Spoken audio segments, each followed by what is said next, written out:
What's up everybody, I'm here to review the 10th Doctor Sonic Screwdriver End of Time Edition. I'm also aiming to make a purchase and informed one since it's now quite pricey with it being discontinued and all. Now I'm willing to bet that most of you don't know what Doctor Who is, and so here's a bit of summary first. The main character of the science fiction series is known only as the Doctor, and he is a Time Lord, the last of a lost civilization. The series has had 11 Doctors, or to the uninitiated 11 Doctors, 11 actors, but the device is that as a Time Lord, he is able to regenerate into a new incarnation every time he is about to die. Using his time machine, the TARDIS, or time and relative dimension in space, he is able to travel across the stars, saving people and fighting enemies of the universe, such as the Daleks and the Cybermen. Many other plot elements are on par with those familiar to the series, such as the Twilight Zone, and the show is very exciting to watch as great climaxes. Another one of the Doctor's tools is his sonic screwdriver, which is able to pick locks, interface with electronics forcefully, and many other functions. It makes distinct sounds which ring familiar to all fans of the TV show. And two of those can be heard from this. One of them.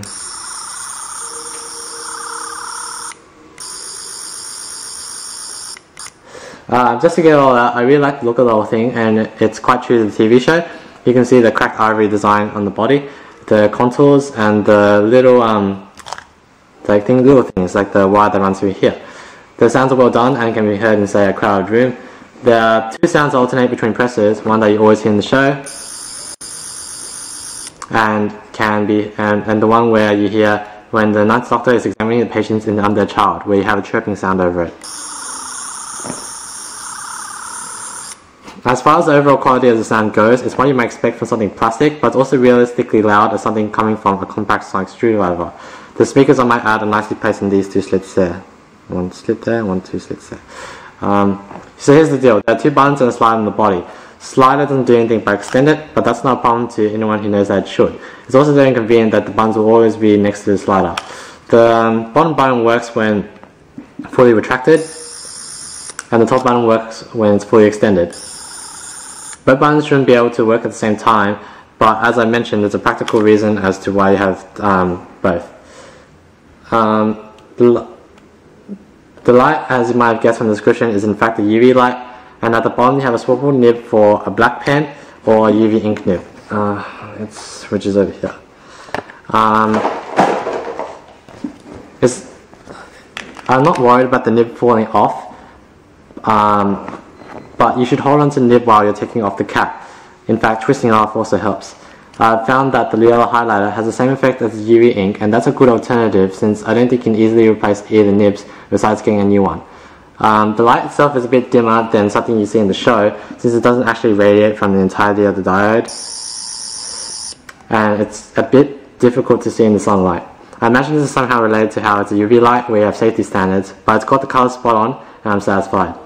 In some online screenshots, they advertise this product with a picture where the color is very light blue, like as light as this, but as you can see, this is not the case. So you should be pretty confident that you're buying the real deal. To give a little more detail into its individual parts, you have the nib, you have the nib here, the body casing, and the light. To open it up, you lift up this plastic nub here on the slider, and you can see that you can screw it out. Tad bit of irony there. Important note about this, it won't fall out on its own, but you apply too much pressure on this at an angle, this thing has a certain propensity to pop out.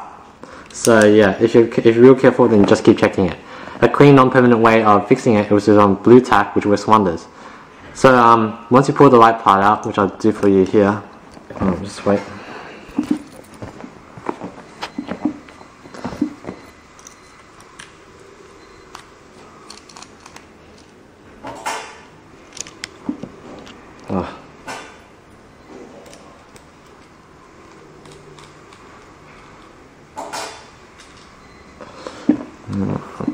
Pull this light out here. You can see that it makes up most of the interior.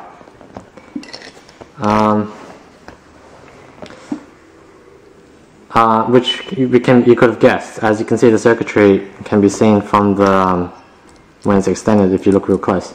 When installing your 3 silver button batteries, you should be careful. I recommend checking the polarities first, since they are a hassle to remove, and the plastic seems quite flimsy inside, even though like this thing is quite sturdy. So actually, yeah, you shouldn't worry about this since this is pretty sturdy.